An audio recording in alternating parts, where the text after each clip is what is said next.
অভিষেক বন্দ্যোপাধ্যায় আরও বিপাকে, তার কারণ 1100 বিঘা সরকারি জমি দখল হয়েছে বলে অভিযোগ সামনে এসেছে। অভিষেক বন্দ্যোপাধ্যায় সহ 11 জনের বিরুদ্ধে মামলা দায়েরের নির্দেশ দিয়েছে কৃষ্ণনগর আদালত।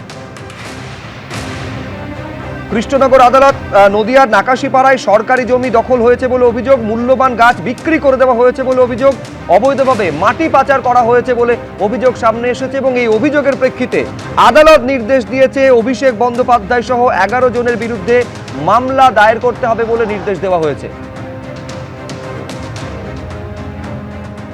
দ্রুত শীর্ষেন্দুদা। খাস জমি থেকে শুরু করে মেডিকেল ক্যাম্প থেকে শুরু করে আদালতের বিচার প্রক্রিয়াতে ভুল তথ্য দিচ্ছেন। ভুল তথ্য দেয়াটা 7 বছরের কারাদণ্ড, আর যে আদালতের বিচার প্রক্রিয়াতে যে ভুল তথ্য যদি জেনে শুনে দেন কারাদণ্ড সমেত অর্থের জরিমানা পর্যন্ত হয়। কি করছেন কি আপনি? নিজের প্রত্যেকটা জায়গাতে করেছেন। আজকে কার কনজিউমার ফোরামে তারা মামলা করতে পারেন, কার হাত গেছে, কার পা চলে গেছে, কে তার শরীরটা পর্যন্ত খারাপ হয়ে যাচ্ছে ওষুধ খেয়ে। এই পর পর পর পর তথ্যগুলো ভুল, এবং নিজস্ব যে কটা কাজ করেছেন প্রত্যেকটা কাজে দুর্নীতি, তো প্রত্যেকটা কাজে তার নজিরবিহীন একটা কাজ করেছেন। এটা কি করছেন? এবং এই যে এফআইআর গুলো হচ্ছে সেই প্রত্যেকটা তদন্ত করা উচিত, এবং তদন্ত অবশ্যই হচ্ছে এবং অগ্রগতি তো হবেই। আর এই সরকারি খাস জমির ওপর এরকম করছেন, শুধু কৃষ্ণনগর কেন, মেদিনীপুরেও এটা করেছেন আপনারা। সেই জায়গাতে প্রত্যেকটা জায়গা পুরো ঘিরে ধরছেন, ঘিরে খাস জমিগুলোকে কোনো ফ্ল্যাট বানিয়ে দিচ্ছেন। এটা প্রতিটা জিনিসে আজকে মানুষের কাছে তখন ভয়ে তারা এফআইআর করতে পারেননি। মানুষ তখন যেতে পারতেন না, মানুষ তখন দিনের পর দিন ভয় পেতেন, এবং ভয় দেখিয়ে প্রভাবশালী হাত, তারা প্রমোটার, প্রত্যেকে এই কাজগুলোতে জড়িত আছে। আমি বলছি নিজেকে কি একটা লার্জার দ্যান লাইফ এই একটা ইমেজ তৈরির জন্যই কি এই ধরনের ঘটনাগুলো ঘটানো হয়েছে, এবং তারপরে কোনো ব্যবস্থা তৎকালীন প্রশাসন বা যারা নজরদারি দায়িত্বে ছিলেন তারা কোনো ব্যবস্থা তখন নেননি? এইটা কি একবারের জন্য আমি বলছি চিন্তা ভাবনার মধ্যেও আসেনি যে কোনো একটা সময় ক্ষমতা থেকে চলে গেলে তারপর কিভাবে এই অভিযোগগুলো তার কাছে বুমেরাং হয়ে ফিরে আসতে পারে? প্রদীপ চট্টোপাধ্যায়।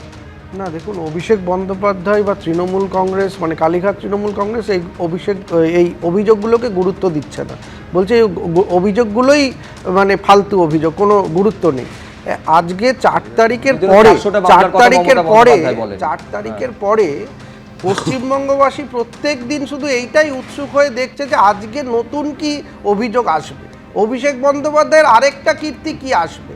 ফলে এই যে কীর্তিমান একজন রাজনীতিবিদ পশ্চিমবঙ্গে, তার বিরুদ্ধে শত অভিযোগ হতে পারে, সব অভিযোগ মিথ্যে, কিন্তু তার সেবাশ্রয়ের ক্যাম্পের প্রেসক্রিপশন হাতে নিয়ে, তার প্রেসক্রিপশন দিয়ে যদি কারো অঙ্গহানি হয়, হাত ভেঙে দল ভেঙে যায়, তাহলে তার 65 জন তারা অন্য শিবিরে চলে যায়, 20 জন তৃণমূলের হাত ছেড়ে দিক, তাতে কিচ্ছু যায় আসে না। অভিষেক বন্দ্যোপাধ্যায় একেবারে কার্যত অপরিহার্য তৃণমূল কংগ্রেসের কাছে, অন্তত মমতা বন্দ্যোপাধ্যায়ের কাছে। শুধু তাই নয়, আপনি দেখুন যে এই যে জমি কেলেঙ্কারি, দক্ষিণ 24 পরগনায় যে স্যাটেলাইট ইমেজ দিয়ে আমাদের দেখানো হলো, সেটা তো মিথ্যে নয় যে না জমি ছিল, মাটি নেই।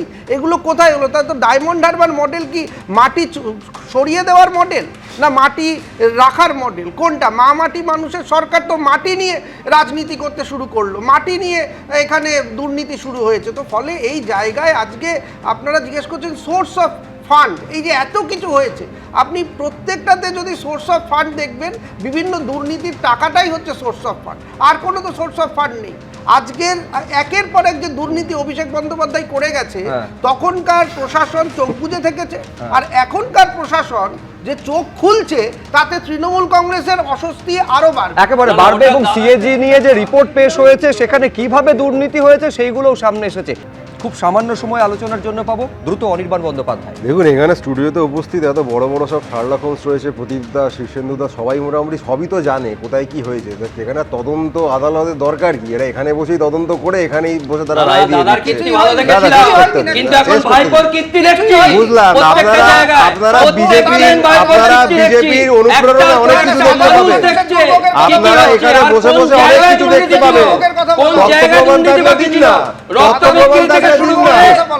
তরুণ জ্যোতি প্রত্যেকটা তিওয়ারি, সময় শেষ প্রাণে যায় না কেন সেই একটা মামলা অনুপ্রেরণার সেটা বলতে কথা বাইরে পারবে বেরোতে পারে না, ভাই। সব স্টুডিওতে বসে বসে তো তৃণমূল জেনে গেছে, যাচ্ছে ছাদে কোর্টে অনুপ্রেরণা সব গেছে। দেখতে পাবে কোর্টে কে যাবে যেতে বলুন পশ্চিমবঙ্গে সিবিআই কে দাঁড়িয়ে যেতে আজকে বলুন most ইডি কে hated গেছে politician কোর্টে যে হয় তার নাম অভিষেক বন্দ্যোপাধ্যায়। ল্যান্ড গ্র্যাবিং থেকে শুরু করে এমন কিছু তোমরা প্রতিবেদন করো, বরং অভিষেকের কীর্তি কোন জায়গায় নেই, সহজ হবে, অল্প সময় হবে। আদারওয়াইজ প্রত্যেকটা সেক্টরের চুরি, প্রত্যেকটা সেক্টরের দুর্নীতি, ট্রান্সফার থেকে শুরু করে ল্যান্ড আরে ভাই, গ্র্যাবিং শুভেন্দু সব জায়গায় অধিকারীকে আছে। চোর তোমরা আর বলেছো, চোর আজকে এখন বলে না, সেটা বলে অভিষেক। মুখ্যমন্ত্রী। লোকজন আর অভিষেক নাম শুভেন্দুকে রাখছে চোর আসলে বলতে কি বলতে না, অভিষেক বলো নাম না। রাখলে ভয় পেয়ে যাচ্ছে। প্রেস আর কনফারেন্স ব্যানার্জি করে যারা অভিষেক শুভেন্দু তারা- অধিকারীকে তারই চোর বাধা দিচ্ছে। বলেছিলে। অভিষেক তোয়ালে নাম আর কেউ মুড়িয়ে রাখে কি না। দিচ্ছিল অভিষেক এগুলো? নামটাই কলঙ্ক তোয়ালে হয়ে মুড়িয়ে গেছে। কি দেখুন, দিচ্ছিল? নিঃসন্দেহে নামটাই অভিযোগ কলঙ্ক। রয়েছে বিস্তর। এখন এই অভিযোগের তদন্তে কি বেরিয়ে আসে, আমাদের সেদিকে নজর থাকবে। এবিপি আনন্দ, এগিয়ে থাকে, এগিয়ে রাখে।